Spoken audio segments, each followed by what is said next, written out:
Light the flame of the chalice this morning in honor of those who gave their lives, the ones who served, the ones who sacrificed, and the ones who fought so this country could continue to grow into a place of freedom, equality, and dignity for all.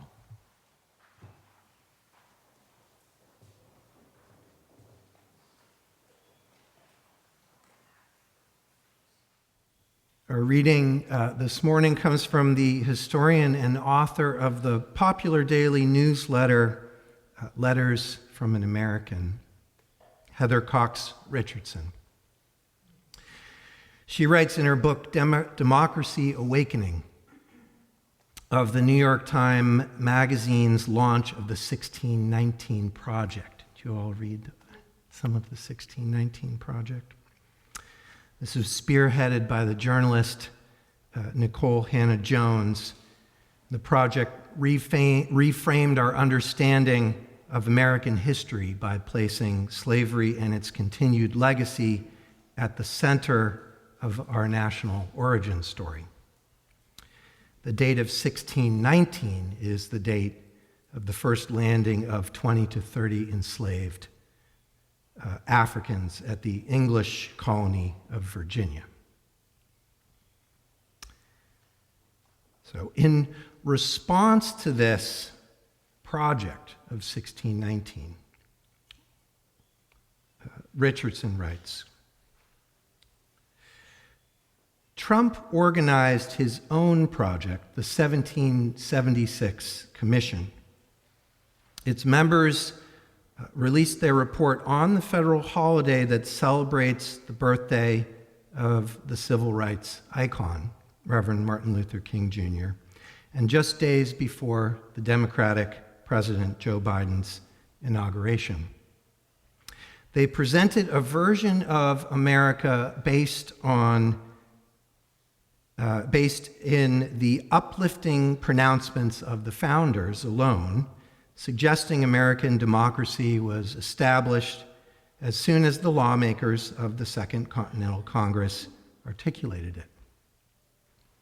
It glided over the reality of the glaring inequalities in our history, offering up the historical myth that authoritarians require, that the nation has been founded on divinely inspired and timeless principles that were pure in our past and were now being challenged by enemies. No other nation, it said, had worked harder or done more to bring to life the universal truths of equality, liberty, justice, and government by consent. The 1776 report demonstrated in real time how leaders seeking to undermine democracy have tied American history to their cause. The historical inequality embedded in our founding, that all men are created equal, depends on the subordination of minorities and women. Whenever members of marginalized groups seem to approach equality, anti-democratic leaders can drum up supporters by insisting that they are attacking national principles and reducing white men to subservience. Those leaders reject the idea of equality, but paradoxically, they root that rejection in our founding. Their version of America depends on keeping political power and economic opportunity away from Black and brown Americans and keeping women in roles as wives, mothers, or sexual objects as they were in the founding era.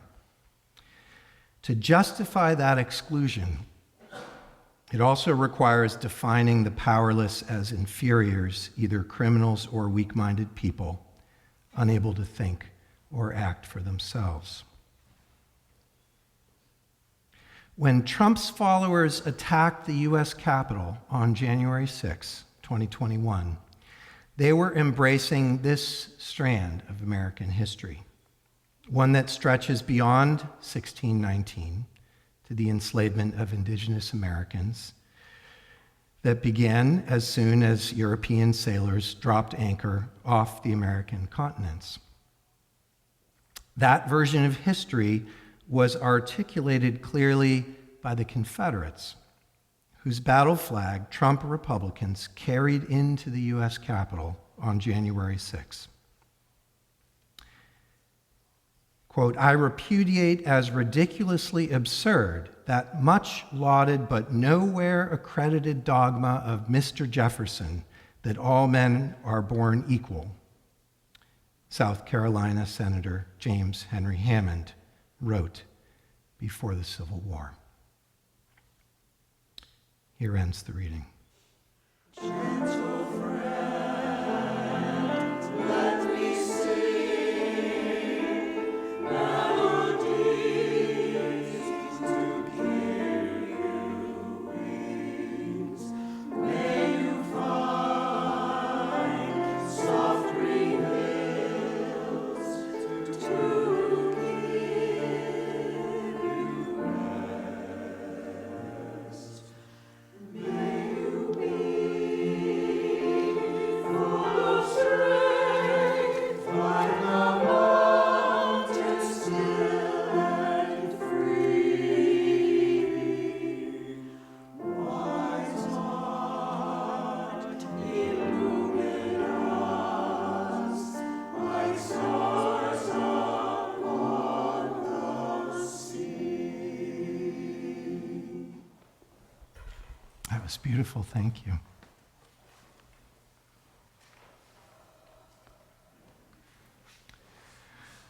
When we mourn and honor the sacrifices of those who died in service to our country, we are paying homage to those who died upholding their enlistment oath.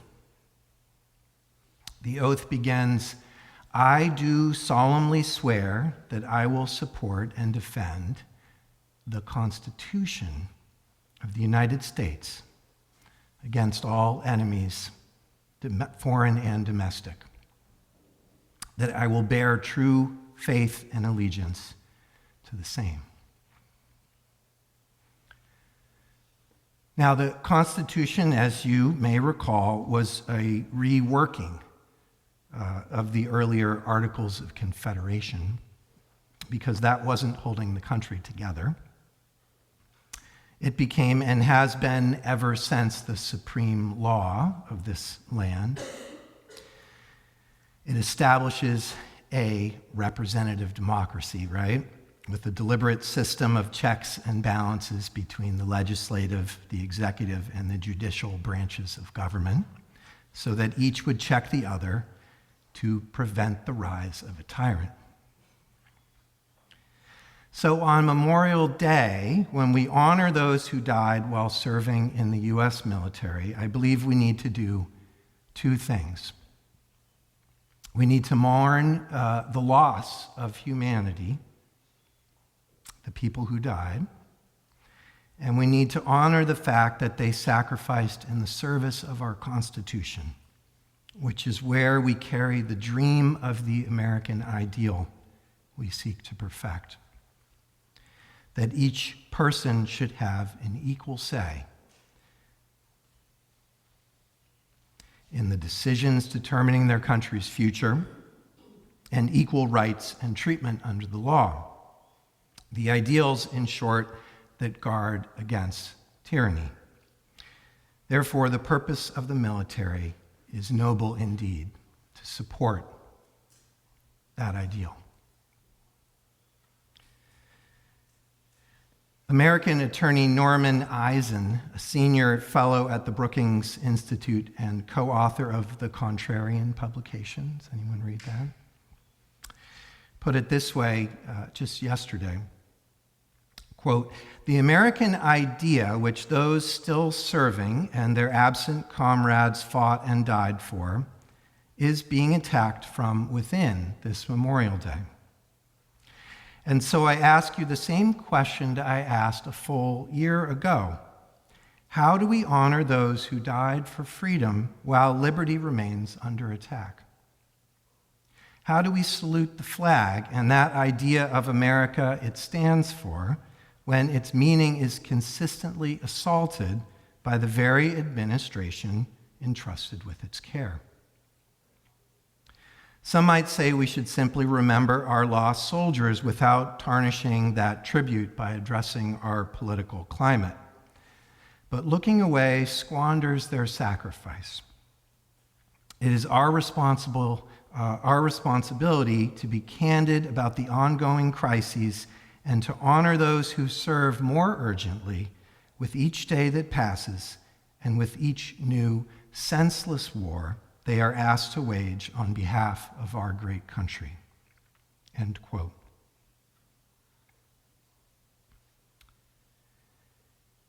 I don't think this is an easy thing to do, to honor the lives of those who served our country while opposing a war or wars they fought for, whether we consider the current war with Iran or the whole history of wars since the national holiday of Memorial Day emerged in 1868 after the Civil War, when General John Logan, Commander-in-Chief of the Grand Army of the Republic, the Union Veterans Organization, called on former Northern soldiers and their communities to conduct ceremonies and decorate the graves of their dead comrades. And there's a battle for the political memory as well over how and why we memorialize our fallen soldiers, which began all the way back then, after the Civil War itself, and continues to this day. American historian David Blight wrote in an award-winning book, Race and Reunion. He writes that the meaning of the Civil War has been the most contested question in American historical memory since 1863, which is the year that Robert E. Lee retreated back into Virginia. Abraham Lincoln went to Gettysburg to explain what the war had been for, and Frederick Douglass announced national regeneration as the sacred significance of the conflict. Blight argues in his book that Americans have had to work through the meaning of the Civil War in politics, in the politics of memory ever since. And essentially his thesis is that there were three distinct visions offered by those seeking to determine how our nation remembers the Civil War. The first is a vision of reconciliation, the impulse to honor the dead regardless of the cause they fought for, whether Union or Confederate. This is the impulse toward coming back together as a nation, but at the expense of justice. It meant, unfortunately, forgetting and dropping the further fight toward true and equal rights for all. The second vision is a white supremacist vision, which led to the Jim Crow era of racial terror in the South following the withdrawal of federal troops in 1877. Now, as you heard in the reading this morning, Heather Cox Richardson argues persuasively, I think, that there is a through line between that white supremacist Confederate vision then and those Trump Republicans who finally carried Confederate battle flags into the U.S. Capitol on January 6, 2021. The third vision, of course, is the emancipationist vision, which seeks at its heart the cause of the war, the liberation of all Americans to the full rights of citizenship and constitutional equality. So the tension continues to this day. The meaning of the Civil War, and I think of Memorial Day as well, continues to be fought over in the political sphere. Blight traces out that by the late 1890s, it was the rare Memorial Day speech that did not pay equal honor to Confederate and Union veterans. The impulse toward reconciliation was winning the day then, as now. But what he also showed in his book is that this allowed the white supremacist vision to reassert itself, merging with that reconciliation by lying about what the war had been for. The lie essentially was that the war had been about anything, states' rights, honor, sectional pride, anything but slavery. So the dead of that war were honored even as the freedom they had died to win was being stripped away in the South. How we remember remains a place of political struggle. And just as a wound covered over does not heal but festers, so the politics of memory bandaged the Civil War in sentiment and called it peace, while under the cover of reconciliation, the infection of white supremacy spread for a century and spread still. Taking the metaphor a little further, a wound only heals when it is faced, cleaned, opened, attended to honestly. It is worth noting that other nations have learned this the hard way. After the Second World War, the Germans even made a word for it, and I'm going to try to pronounce it for you. Vergangenheit sei Verbetung. Working off the past, the slow, deliberate labor of a people refusing to bury what they had done. As a nation, we have rarely had the courage to do this work. That I believe the spirit of Memorial Day calls us to it, precisely as a way to honor those who made the ultimate sacrifice for our country, those who swore to defend the Constitution against all enemies, foreign and domestic. If that is what their sacrifice was for, then on the day we honor them, it is right to say plainly that the document they swore to defend is under strain. When people are deprived of their liberty without the due process the Constitution guarantees. When the orders of the courts are defied, and the careful balance of the founders built to prevent the rise of any tyrant is under attack. And these are not the complaints of one political party against another. Judges appointed by presidents of both parties have said as much. To honor those who died defending that Constitution is to defend it ourselves now while it is being tested, and to refuse to let their sacrifice be conscripted into a story that serves whoever happens to hold power. That would be a betrayal. It would be the art of misremembering, practiced on the dead.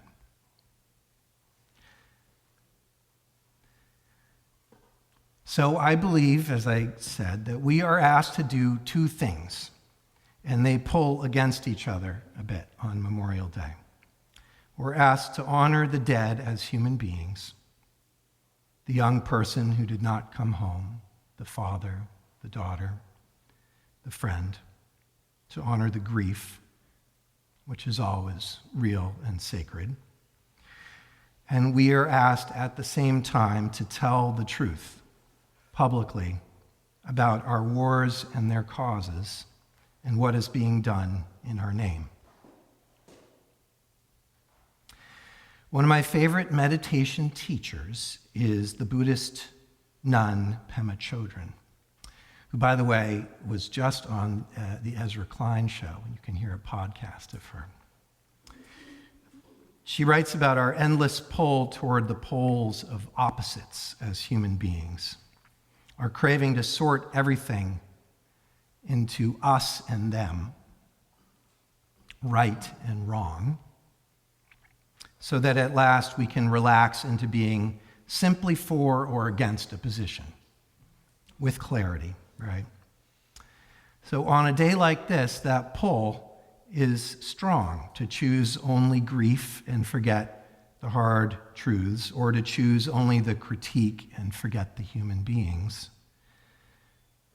But the spiritual work, she teaches, is to stay open in the discomfort, to resist the collapse into one side, to hold grief and truth in the same heart. In the contemplative traditions that come out of South Asia, the word we usually translate as mindfulness comes from the Sanskrit word smriti. And what that means is to remember. To be mindful is to keep remembering, to return again and again to what is true and what is here, even when it would be easier to drift away. Forgetting is how we lose ourselves. Remembering is how we come home. The work I'm describing is exactly that spiritual work. The same discipline that brings us back to the breath or back to the moment over and over again is the one that brings us back to the truth of who we have been as a people and who we might yet be as a nation. So on this Memorial Day, may I suggest that practice. Neither the easy honoring nor the easy outrage, but rather to remember the dead and our history with honesty, and to refuse to let go of either. Amen.